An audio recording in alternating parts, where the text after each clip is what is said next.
அரங்கின் இங்கும் அங்குமாக அமர்ந்திருக்கிற அத்தனை நல்ல உள்ளங்களுக்கும் என்னுடைய வணக்கம். அவங்க 2 நிமிடத்தில் பேசுங்கன்னாங்க. 2 நிமிடத்தில் நல்லா இருங்கன்னு சொல்லலாம். நல்லபடியாக அந்த பயிற்சி பட்டறை நடைபெற வேண்டும் என்று ஆத்மார்த்தமாக நான் விரும்புகிறேன் என்று சொல்லிட்டு போயிடலாம்.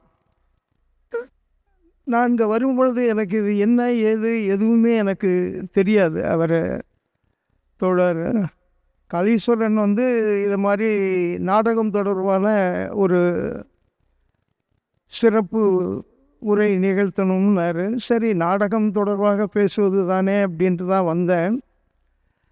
ஆனால் இங்கே வந்தால் எல்லாமே ரொம்ப சிறப்பாக இருக்குது. நான் ஆதிதிராவிட நலத்துறை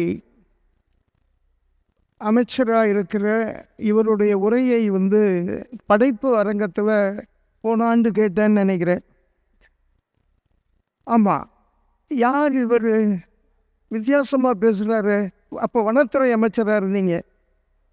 ஆமாம், யார் ரொம்ப நல்லா பேசுகிறாரு அப்படின்னு. இல்லைங்க, அவர் மருத்துவர், நல்ல வாசிக்கக்கூடிய பழக்கம் உள்ளவர், திட்டமிட்டு எல்லாவற்றையும் செய்யக்கூடியவர்னு அப்போ என் காதில் சொன்னாங்க. அவ்வளோதான்.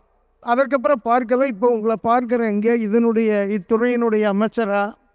நிச்சயமாக அன்று என்னை ஆச்சரியப்பட வைத்தது போல இப்பொழுதும் உங்களுடைய இந்த முயற்சி ஆச்சரியப்பட வைத்து கொண்டு இருக்கிறது. ஒன்று.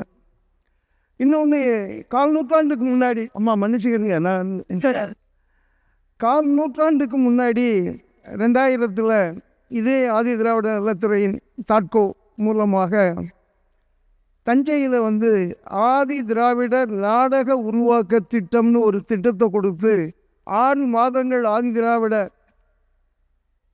மாணவர்கள்னு இல்லை, அங்கே கூலி தொழிலாளிகளாக தஞ்சையை சுற்றி இருக்கக்கூடியவர்களை இணைத்து கொண்டு ஒரு பயிற்சி பட்டறை நடத்தின. மாதம் அவர்களுக்கு 1000 ரூபாய் மதிப்பூதியம் கொடுத்து அவர்களுக்கு நடத்தலாம். அப்போ கிருஷ்ணதாஸ் காந்தி அவங்க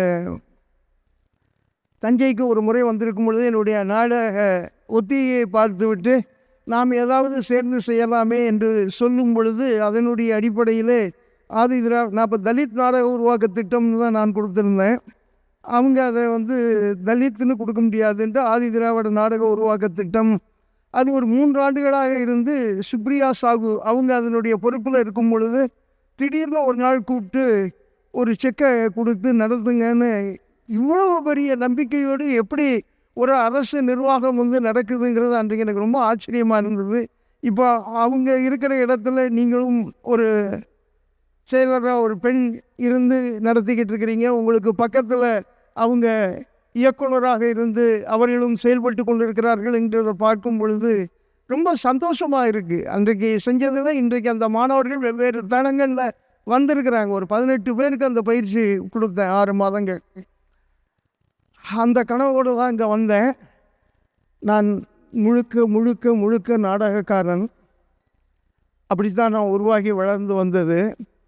அவங்க துணை முதல்வர் அவர்கள் சொன்னது போல் எந்த ஒரு படைப்புமே மக்களுக்கு பயன்பட வேண்டுமாக இருக்க வேண்டும், அதுதான் தந்தை பெரியார் சொன்னார் அப்படின்னு சொன்னாங்க. ஒரே ஒரு கதையை மட்டும் சொல்லிடுறேன். நாடகம் உருவானது அப்படிங்கிறத பற்றி நாட்டிய சாஸ்திரம் ஒரு கதையை சொல்லுது. நாட்டிய சாஸ்திரம்ங்கிறது கிமு 3 கிபி 2 வரைக்குமான ஒரு காலகட்டத்தை சேர்ந்த ஒரு நாடக இலக்கண நூல். அதுதான் மிக தொன்மையானது. நாம் எவ்வளோதான் தமிழ்னு பேசி கொண்டிருந்தாலும் நம்மளிடம் தமிழில் அது போன்ற ஒரு நாடக இலக்கண அல்லது இலக்கிய நூல்கள் கூட அந்த காலகட்டத்தை சேர்ந்ததுங்கிறது நம்மிடம் இல்லை. அதில் நாடகம் எப்படி உருவானது அப்படிங்கிறத சொல்லும் பொழுது இந்த ரிக்கிஜூர் சாம அதர்வனம்ங்கிற 4 வகையான வேதங்கள் இருக்குது. அந்த 4 வகையான வேதங்கள் உயர்த்தி கொண்ட ஒரு சமூகத்தாருக்கு மட்டும்தான் உரியது அப்படிங்கிற நிலையில் நாட்டில் குழப்பம் வருது. அந்த உயர்த்தி கொண்ட சமூகத்தாருக்கு பயம் வருது. ஏன்னா இவையெல்லாம் ஒழுக்கமாக நேர்மையாக இவன் அமைதியாக இல்லைன்னா நம்மளுடைய வாழ்க்கை சீரழிந்து விடுமோ என்று அங்கே மேலே போய் தேவேந்திரனிடம் போய் முறையிடுறாங்களாம். அவர் என்னடா செய்கிறது அப்படின்னு பிரம்மாட்ட போய் சொல்லும் பொழுது பிரம்மா நிஷ்டையில் இருந்து யோசிக்கிறாரு. அவருக்கு ஒரு யோசனை வருது. 5வது வேதமாக உருவாக்கப்பட்டது தான் நாட்டிய வேதம். நாட்டிய வேதம்ங்கிறது, நாட்டியாங்கிறது நம்ம இப்போ நாடகம்னு சொல்கிறது தான். வடமொழியில் நாட்டியா அப்படிங்கிறது நாடகம். நாடக வேதம் அப்படிங்கிற ஒரு வேதமாக 4 வேதங்களும் யாருமே கேட்கக்கூடாது அப்படின்னு இருக்கும் பொழுது எல்லாருக்குமான வேதமாக 5வது வேதமாக உருவாக்கப்பட்டது நாட்டிய வேதம். இந்த நாட்டிய வேதத்தில் என்ன பண்ணுறாங்க, முதல்ல கடவுள்களை வச்சு நாடகமாக்கலாமான்னு பார்க்குறாங்க. கடவுள்களுக்கு அவ்வளோ பக்குவம் பத்தாது. நான் சொல்லலை, நாட்டிய சாஸ்திரத்தில் பரதமுனி சொல்கிறாரு. அப்படின்னு அங்கே பரதமுனியிடம் போய் உன்னுடைய குழந்தைகள் 100 குழந்தைகள் இருக்கிறார்களே, அவர்களை வைத்து ஒரு நாடகத்தை உருவாக்குன்னு முதலாக உருவாக்கப்பட்ட நாடகமாக அமிர்த மதன நாடகம். அந்த பார்க்கடலை கிடைக்கிறார்கள்ல தேவர்களும் அசுரர்களும், அதுதான் முதல்ல நடந்த நாடகமாக பதிவாகி இருக்குது. இது ஏன் அப்படின்னா, தேவர்கள் இப்பேற்பட்ட குணநலம் உடையவர்கள், அசுரர்கள் இப்பேற்பட்ட குணநலம் உடையவர்கள், இந்த குணநலங்களோடு நீங்கள் பொறுமையாக இருந்து கொள்ள வேண்டும் என்பதை கற்பிப்பதற்காக, மயக்கத்தில் வைப்பதற்காக. அதுதான் ரொம்ப முக்கியம். நீ போராடிடக்கூடாது, நீ எழுந்திடக்கூடாது, நீ விழிப்படைந்து விடக்கூடாது, நீ அப்படியே இரு, ஆனால் எனக்கு எந்த பாதிப்பும் வந்துவிடக்கூடாது என்கிற அடிப்படையில் உருவாக்கப்பட்டது தான் அந்த முதல் நாடகம் அமிர்த மதன நாடகம்ங்கிறது. அதுக்குள்ளே கலாட்டா வருது, அது ஒரு பெரிய கதை. இதற்கு எதிராக விழிப்புணர்வை ஊட்ட வேண்டும் என்கிற சிந்தனை, அது நிச்சயமாக திராவிட இயக்கத்துக்கு அதனுடைய மிக முக்கியமான ஒரு பங்கு இருக்கிறது. அவர்கள் உருவாக்கியதுங்கிறது அந்த மயக்கம் என்பதிலிருந்து விடுபட்டு விழிப்புணர்வு என்பதை தரக்கூடிய நாடகங்களை உருவாக்க வேண்டும் என்கிற, ஏன்னா எல்லா கலையும் ஒரு அரசியல் இருக்குது. சாமி கும்பிடு அப்படின்னு சொன்னாலும் ஒரு அரசியல் தான், கும்பிடக்கூடாதுன்னு சொன்னாலும் ஒரு அரசியல் தான். அதற்கு எதிரான விழிப்புணர்வை தூண்டக்கூடிய ஒரு அரசியலை சொல்வதற்கான ஒரு களமாக, கலை வடிவமாக நாடகத்தை கண்டுகொண்டதுங்கிறது திராவிட இயக்கம். ஆனால் நடுவில் 70க்கு பின்னாடி அதனுடைய வீழ்ச்சி அதிகமாக இல்லாமல் இருக்கிறதே என்று நான் மிக வருத்தப்பட்டு, நம்ம அதை பற்றியே எழுதிக்கிட்டு இருந்தேன். நடுவுக்கு பின்னாடி பக்கத்தையே காணோம் என்கிற திராவிட இயக்க நாடக மரபு என்று நான் சொல்லிக்கிட்டு இருக்கிறது உண்டு.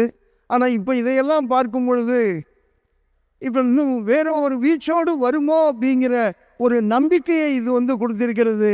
அதற்கு நீங்களெல்லாம் இந்த பயிலரங்கிலே கற்று வெளியிலே இந்த கலைகளை உங்கள் கரங்களில் எடுத்து, தானாக எவரும் பிறக்கவில்லை, எனவே தனக்காகவும் எவரும் பிறக்கவில்லை என்கிற அடிப்படையிலே இந்த சமூகத்திற்கு பயன்படும்படியாக இந்த கலைகளை கொண்டு செல்ல வேண்டும் என்று வேண்டி விரும்பி கேட்டுக்கொண்டு, எனக்கு வாய்ப்பளித்த இந்த துறையினர் அத்தனை பேருக்கும் நன்றியை தெரிவித்துக் கொண்டு விடைபெறுகிறேன். நன்றி, வணக்கம்.